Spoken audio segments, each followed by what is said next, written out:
Peach. Today I'm gonna try and teach you guys how to do a tail whip. They're not that advanced.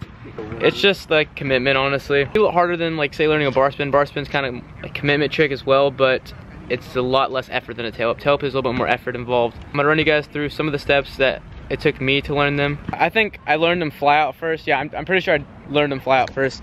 Find a fly out that's not that steep. Even a big bank will help. Did you learn fly out or did you learn them out of a bank? I learned them fly out first. Fly out, okay, yeah, fly out. I recommend like a 5.5 a quarter, 6 foot it's good too. You don't want to go too small of a quarter. Kaiser's about 6 feet. Oh yeah. Something about this high, I think. This is pretty good. If you try it out of something steep like the 7 foot, you're probably gonna land in back pedal stall or sprocket stall, and you'll probably die. What I learned to get it around faster, because some people can do all arms, some people kick them. I feel like the medium in between that is whatever way. I guess if you're right foot forward, you're gonna kick with your left foot out that way, and as you're doing that, you want to have that same motion of your bringing your bars from the middle to the left and kicking at the same time.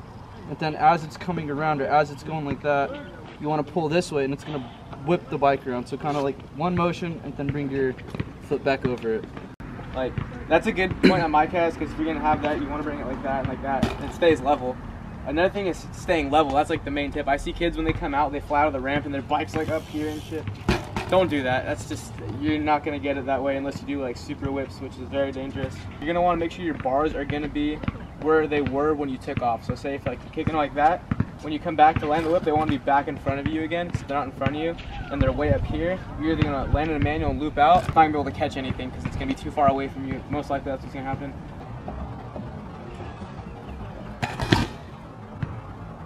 I know it's not really a good tip, but I see kids doing this. They like lay on their back and they kind of do the whip. I don't know if that really helps, but you just kind of lay on your back, and then if you're left foot forward, unless you're goofy. If you're goofy, it's a little bit harder. You have to do more arms, but if you're left foot forward, you want to kick with your back foot, okay, your right foot. Vice versa, this way you're gonna want to kick with your back foot, which will be your left foot. So you want to kick like that, bring it back. Basically like that. It's not the greatest idea, but it'll kind of give you an idea of how to, I guess, motion it. But it's not going to give you the greatest like feeling of how to catch it and how to actually do it when you come out of a quarter. You don't want to come like straight out the ramp and kick it, because it's just, you're not going to be level. You want to level out then kick the whip. Don't be like that, because you're just going to destroy your wheel and it's not going to be fun. You have to get new spokes. And another thing too, if you don't wait to kick the whip, that's also going to happen. It's another thing I see going wrong with kids. They're saying, why can't I get it under me?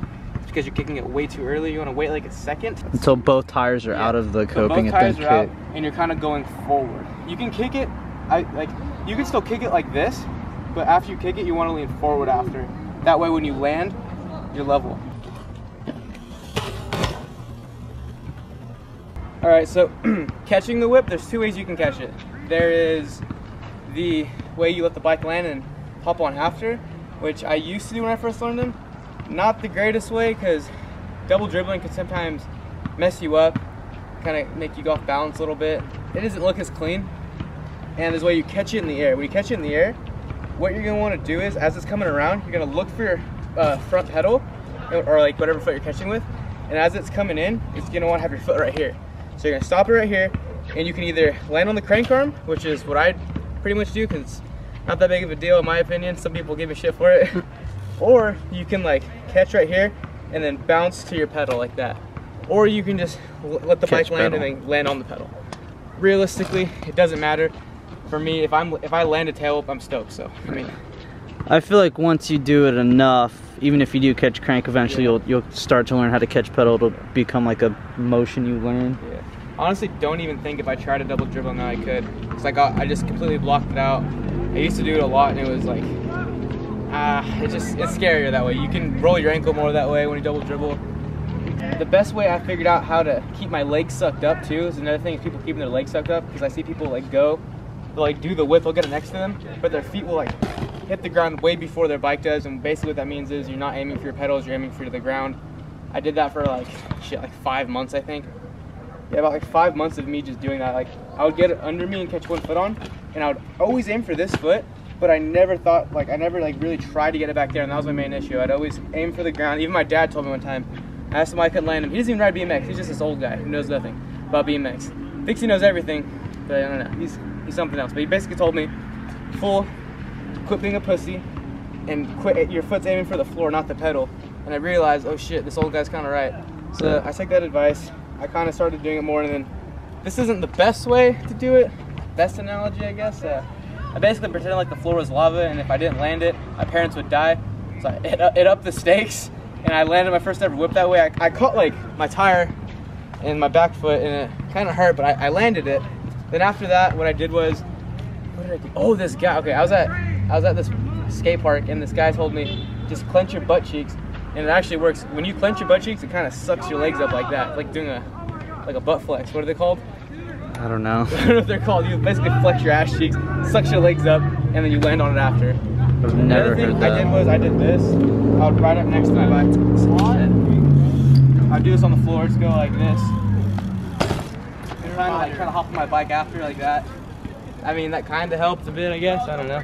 You can do the 2 tire hops out of the bank to whip, but it just depends how big the bank is. Like on that one over there, there's a bank over there. You can 2 tire hop that and still do a whip because, well, it actually depends on how fast you have your whips. If you do them fast, you can do them anywhere like 2 tire hop. But if you don't do them the fastest, highly recommend doing the actual bunny hop where you lift up the front then the back, not like that. I feel like you're gonna want to kick it around or whatever way. If you kick it. If you are a person that kicks it rather than muscles it around, or if you muscle it around more than you kick it, I would definitely emphasize on doing whatever a little bit harder, because that's gonna keep you from going, or keep it from going around, or keep it going around, I guess. The best way I think of it is 50% arm, 50% kick.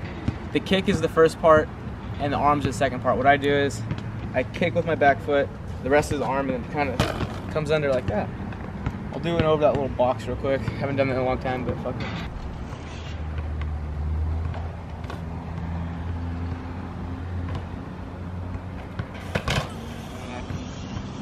A few other things, I mean, don't feel bad if you can't get the whip right after you watch this how-to, just because I watched so many how-tos, and what the fuck?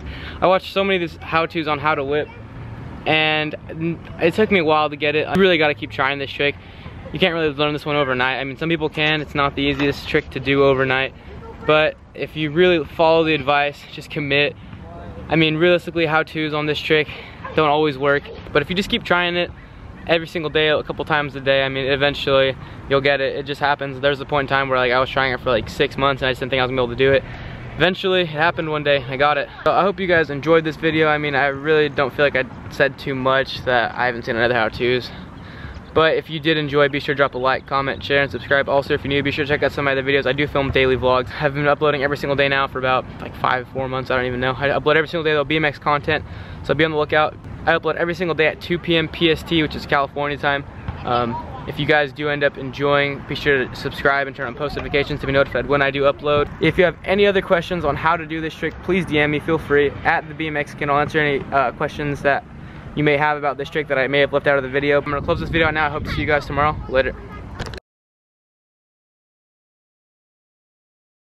Yo, so I was editing this video, going through the stuff, and I just realized something. I forgot to give you guys advice on what happens if the whip does not come around and you do a dead sailor. If you don't know what a dead sailor is when your bike stops halfway during a tail whip and you die. I mean, you don't die, but like, you can get hurt pretty bad with that trick if you dead sail. Basically, how to prevent that is when you're kicking the whip, and make sure you use a lot of arms after the kick. There's not much that you can really do after a dead sail. I mean, anytime I've dead sailed, I couldn't really get out of it. I mean, there's a few occasions where I dead sail and I kind of just dropped to my knees because I do wear pads sometimes, but when I don't wear pads, I think maybe just toss your bike to the side or something, like kind of push it away to the side. I don't really. It's a really scary thing to get out of, and it does happen. I wish I could explain another way on how to get out of it better, but it's just one of those things in BMX where it's like, it happens. It's kind of one of those hard things to bail from. The thing is though, like if you do dead sailor, it means you're leaning far forward enough though. Like it means you're leaning far forward enough. If you dead sail and your bike's up here, you can literally you're fine, nothing's gonna happen. But if you're leaning forward, committed to the whip and you dead sail, that's when it really can go wrong and you can possibly get hurt. The best thing is just, you know, wear pads, wear a helmet when trying to learn this trick. Your shins will thank you a lot, and your head will also thank you a lot if you do wear those. I mean, personally, I don't always wear pads and I don't always wear a helmet, but when I'm doing tail whips, most of the time I'm wearing a helmet and pads. Not all the time, but most of the time. But I mean, that's my own responsibility. I'm able to do that if I would like to. You guys, learning them, I recommend, you know, doing them.